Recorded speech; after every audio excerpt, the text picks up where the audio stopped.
Ang bigat ng dibdib ko maghapon. Mabuti na lang at tapos na ang exam sa mga major subjects ko.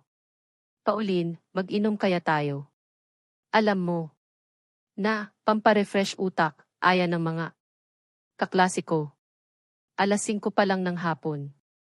Parang ayaw ko ding umuwi muna. Parang sobra na kasi ang sakit. Tumango ako bilang pagpayag. Gusto kong mag-relax kahit kaunti. Ayaw ko munang isipin ang problema ko. 10 kaming lahat na magkakasama. Sa isang open-air bar kami nagpunta. May stage siya kung saan pwede kang kumanta. Kami pa lang ang customer kaya naman. Sa amin ang buong lugar, pati ang stage, ay halos hindi na iniwan ng mga kaibigan ko. Ang kantang ito ay para sa lahat ng hindi pinili. Napaangat ako ng tingin sa isang kaklasiko.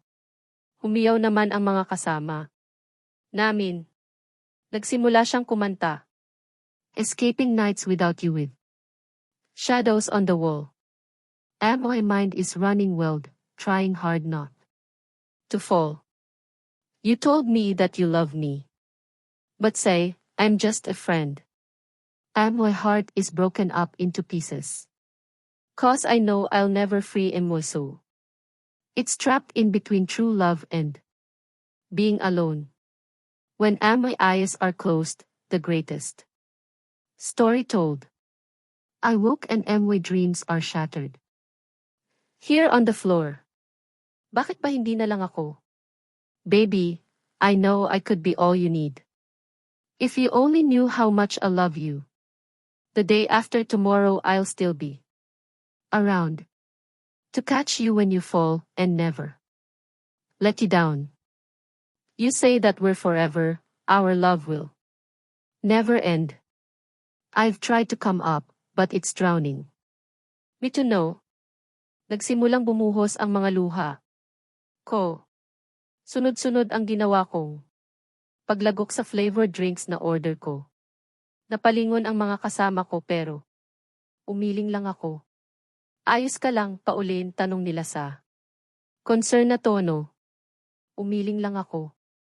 Hindi nila alam ang tungkol sa pinagdadaanan ko. Hindi ko na din kiinwento pa. Para saan pa? Isang buwan na lang. Maghihiwalay na lang din naman kami. Panibagong paliwanagan na naman. You'll never free my soul. It's trapped in between true love and being alone. When my eyes are closed, the greatest story told. I woke and my dreams are shattered.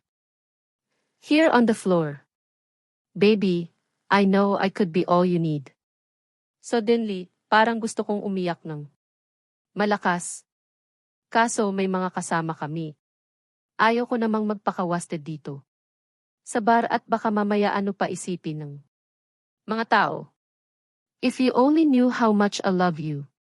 Baby, I know I could be all you need. Baby, I know I could be all you need. If you only knew how much I love you. I wanted to blame fate. But I couldn't. This is all Emil's fault. I have to accept it kahit paano. Naranasan kong maging asawa ng lalaking mahal ko. Mapait akong nangiti. Mabuti na lang at tapos na ang mga grado namin. Dahil kung hindi ba kababagsak pa ako at hindi makapagmarcha. Alas 8 nang magpasya kaming umuwi. Sumakay ako ng taxi. Mula kasi nang tumira ako kay Alwin ay hindi pa ako nakauwi sa bahay ng mga magulang ko. Hindi ko nakuha ang kahit isa sa mga sasakyan ko. Halos hindi ako makababa ng taxi sa kalasingan ko. Nahihilo na ako. Nilapitan ako ng gwardya pero sinabi ko na ayos lang ako. Pasuray-suray ang lakad ko at halos matumba na ako. Si Manang ang nagbukas ng pintuan ng bahay. Hija, aniya sa nag-aalalang tono. Dumating na pala ang asawa ko. Mapang-uyam na tono ni Alwin. Hindi ko Siya pinansin. Pagod na akong umiyak. Ayaw ko nang makinig sa masasakit na. Sasabihin niya, gusto ko sana na ang huling isang buwan ko bilang asawa niya ay maging masaya man lang. Tapos ka na ba sa pagbabait-baitan mo? Tanong niya. Nailing ako at hindi umimik. Sinandal ko ang likod ko sa may saradong pintuan. That's good. Ibig sabihin titigil ka na sa kahibangan mo sa akin. Hindi ako umimik at nanatili lang ako nakatitig sa kanya. This gorgeous man. Mamimiss ko siya ng sobra sa oras na maghiwalay na kami. Pinakasalan mo ako kahit ayaw mo. Naman talaga. But you still marry me. It's your responsibility na tratuhin ako. Bilang asawa, matapang kong usal. Kasi in the first place pumayag ka na. Pakasalan ako. Tinignan niya ako ng seryoso. Mapaghamon ang tingin niya. What do you want me to do, Anya? Talagang wala na yatang maayos na pakikipag-usap pagdating sa akin. Laging nakasinghal at galit. You want me to act like I'm in love with you even if I'm not? Tanong niya. Parang libo-libong kutsilyo na sumaksak sa puso ko ang mga katagang sinabi niya. Hindi ko sinasabi na ganoon ang gawin mo. Sana man lang sinubukan mo man lang. Pumalatak siya at umiling-iling. Wala ka man lang bang maayos na pakikipag-usap sa asawa mo, kuya? MY. God. Bakit ka ganyan? Pababa si Almira sa hagdanan. Nakasuot siya ng short at shirt. Hindi siya magpa-party. Pakiasikaso na sa kanya manang utos ni Alwin.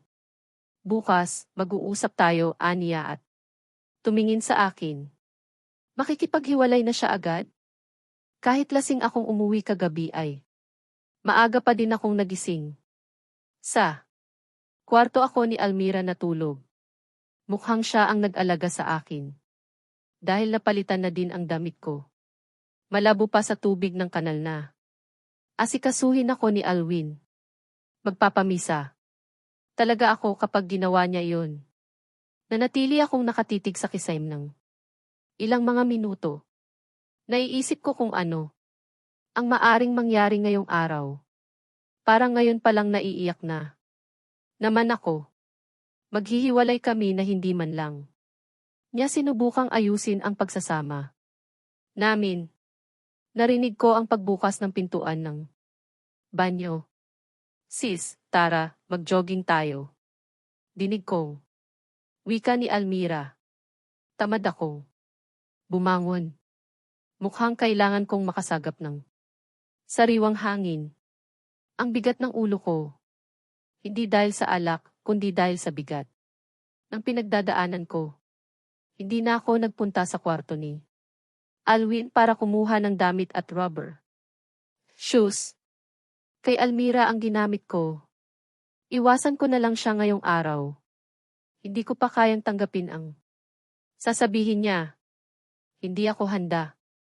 Pero mukhang hindi na ako makakaiwas. Pababa pa lang kami ng hagdanan ay kita na si Alwin na nagkakape sa may living room. Ang aga naman niyang gumising.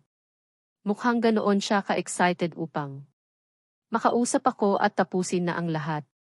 Nagkatinginan pa kami ni Almira. Kaya mo yan, Anya, nang makababa na kami ng hagdan. Naglakad siya papuntang kitchen. Hindi na kailangang magsalita ni Alwin. Kusa na akong lumapit sa kanya. Habang patuloy ang malakas na pagkabog ng dibdib ko. Umupo ako sa tapat niya. Nakahalukip-kip siya at seryoso. Tumingin sa akin. Alam mo naman umpisa pa lang na hindi na kita pwedeng pakasalan. But you still push it sa pamamagitan ng pamimikot mo. Seryoso siyang nakatingin sa akin habang nagsasalita.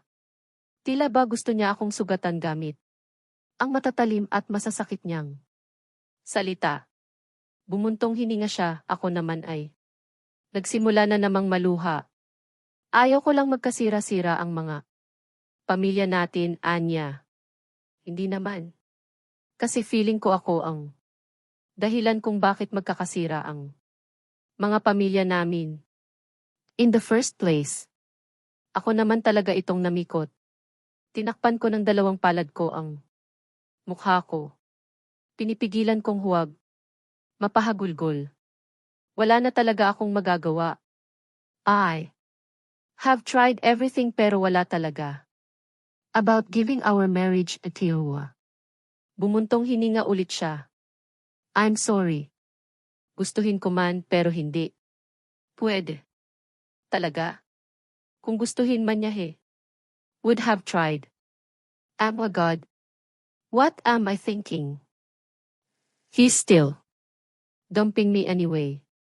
Nakapangako na ako noon pa lang na pakakasalan ko siya, medyo humina. Ang mga salita niya. Tumango-tango ako. Hindi ko na mapigilan ang mga paghikbi ko. Pero, sinisikap ko pa ding huwag mapahagulgol. Makakahanap ka pa ng iba. You're a beautiful woman in and out. I don't know if he should be really saying these words on Amu face. Isa kang napakalaking assholes. Napupuri mo pa. Talaga ako sa lagay na yan. Naisisingit mo pa din yan while hurting me. Pirmahan mo ang annulment, Anya. Hindi ako sumagot na natiling nakatakip.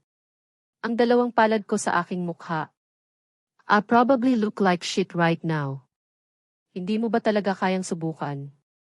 Alwin, tanong ko. Tunog nakikiusap at tunog desperada. Umasa ako na may isang buwan pa. Pero ngayon tinatapos na niya agad. Akala ko hihiwalayan mo ako after MUA. Graduation, dagdag ko. Nilulunok ko. Ang bara sa aking lalamunan. Ang sakit. I'm sorry, kailangan ko na kasing sumunod sa Europe. Hinihintay niya.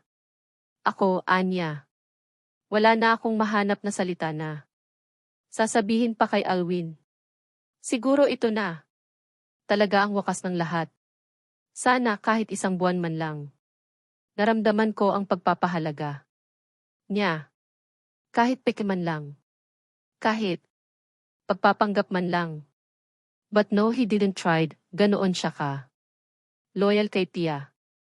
Naramdaman ko ang pagtayo niya at pag-alis niya dito sa living room. Mahina akong napahagulgol ng makumpirma kung wala na siya. Gusto kong isigaw lahat ng frustrations ko. Ang sakit. Amoy first heartbreak. Ang sakit palang magmahal. Sobrang sakit. Dinaluhan ako ni na Almira at Manang. May hawak na isang baso ng tubig si Manang. Tahan na, anak, alo niya sa akin. Niyakap naman ako ni Almira. Asasasasrich, it's okay, sis, alo niya habang hinahaplos ang likod ko. Humagulgol ako, feeling ko nawalan. Ako. Feeling ko, durog na durog ang puso ko. 30 minuto na nasa ganoon. Kaming lagay. Tumigil na ako sa paghagulgol at paghikbi, pero madami. Pa din akong luha na umaagos. Mag-ikot-ikot muna tayo. Tara, ayasa. Akin ni Almira. Kinuha niya ang kamay ko at marahan akong hinila. Naglakad kami palabas ng bahay. Nagpatianod lang ako hanggang makarating kami sa kanyang kotse. Nag-drive lang si Almira paikot-ikot. Nag-drive-thru kami ng coffee at pagkain bago kami tumigil sa isang park. I'm sorry, Anya sa akin. Umiling ako. Wala naman siyang kasalanan. It's okay, kasalanan ko naman talaga. Ang lahat, wika ko. May kasalanan kayong dalawa. Pero maling-mali din ang ginawa ni Kuya. Hindi kanya dapat pinakasalan kung wala naman pala talaga siyang plano na seryosohin ang lahat. Hindi na lang ako sumagot sa sinabi niya. May punto naman siya. Pero wala na ding magagawa ang mga opinyon namin. Choice ni Alwin yon. Choice. Niya nahiwalayan ako. Alam mo, feeling ko inoorasyonan ni Pia. Si kuya eh. Natawa ko sa sinabi niya. We're in the 21st century at naniniwala pa siya. Talaga dyan. Mahilig kasing magdrama iyon na akala mo inaapi siya. Siguro kung ano-ano na. Naman sinabi nun kay kuya. Hito. Naman si kuya paniwalang paniwala. Susundan niya talaga si Pia doon. Anong plano niya sa kumpanya? Gigil. Nagigil si Almira. Tahimik lang ako. Ang kumpanya ng pamilya ko. Bibitawan na din ni Alwin. Kailangang matuto na siguro ako sa pagpatakbo nito. Ilang minuto kaming tahimik. Panaka. Naka na lang din ang luha na umaagos. Sa pisngi ko. Sana maging manhid ako at hindi ko maramdaman ang lahat ng sakit na nararamdaman ko ngayon. Sana. May text si Mom, nasa bahay daw. Siya, Ani Almira. Ini-start na niya ang sasakyan.